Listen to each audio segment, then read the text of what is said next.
आज हम बनाएंगे प्याज के पराठे जो 10 मिनट में ही हम बनाकर तैयार कर सकते हैं।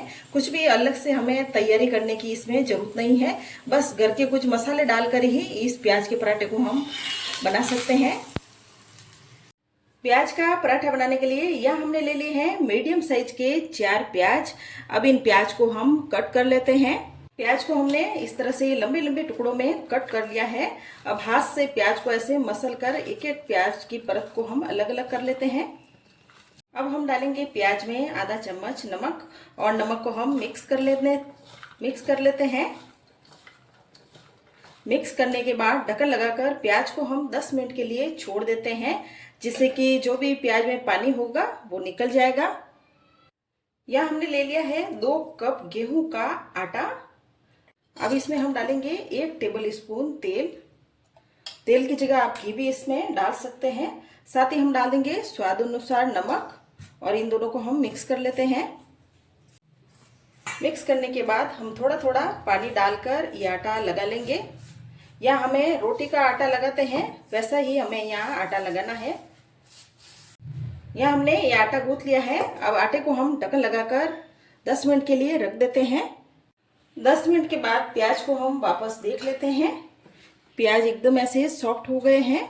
अब हम प्याज को निचोड़ लेते हैं। जो भी प्याज में पानी होगा वो निकल जाएगा, ताकि प्याज में पानी निकालने से पराठे बनाने में आसानी रहेगी।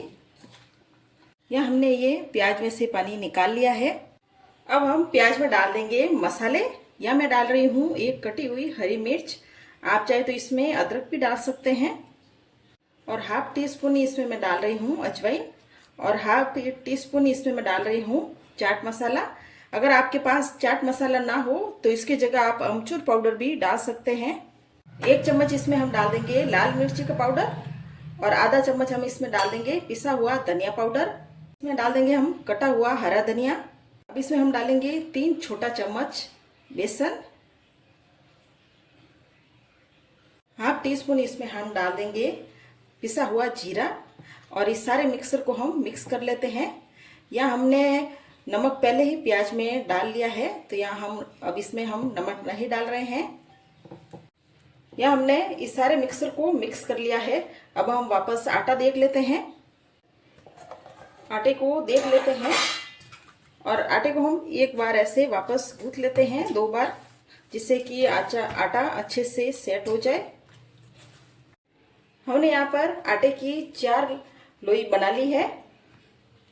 अब यहाँ पर हमने 1 लोई को सूखे आटे में लपेट लिया है।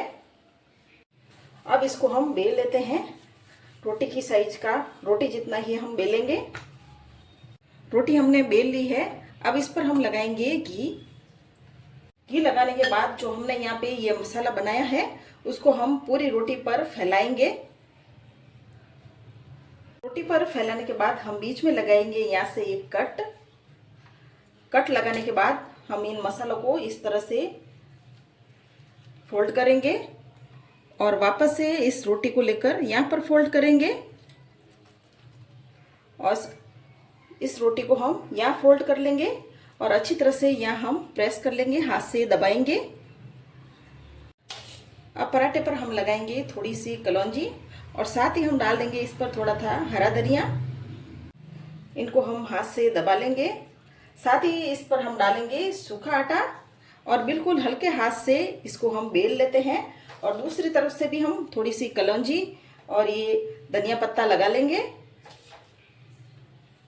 और इस तरफ से भी हम प्रेस करके इस पर आटा डस्ट करेंगे और बिल्कुल हल्के हाथ से इस पराठे को हम बेलेंगे। इस पराठे को हमने बेल लिया है और बाकी के पराठे भी हम इसी तरह से बेल लेंगे। हमने यहाँ पे ये तवा ले लिया है और गैस को भी हमने ऑन कर लिया है। पराठे को हमने तवे पर डाल दिया है। नीचे से ये पराठा सिक गया है। अब इसे हम पलट लेते हैं।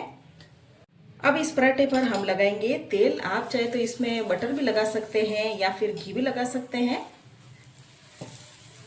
हमने यहाँ पे तेल लगाया है। अब वापस से इस पराठे को एक बार पलट लेते हैं। गैस को हमने मीडियम आंच पर किया हुआ है। ये एक बार वापस से हम पलट लेते हैं। ये पराठे खाने में बहुत टेस्टी पराठे हैं। अगर आपको ये रेसिपी मेरी अच्छी लगे तो मेरे चैनल को जरूर से सब्सक्राइब करें और कमेंट करें। अब ये पराठा सिक गया है, इसको हम निकाल लेते हैं। हम दूसरा पराठा डाल देते हैं। या हमने ये प्याज के पराठे बना लिए हैं। एकदम से क्रिस्पी और एकदम लच्छेदार ऐसे प्याज के पराठे बनकर तैयार हुए हैं। इन पराठों को आप बिना सब्जी के भी खा सकते हैं। ये बहुत ही चटपटे और टेस्टी पराठे बने हैं।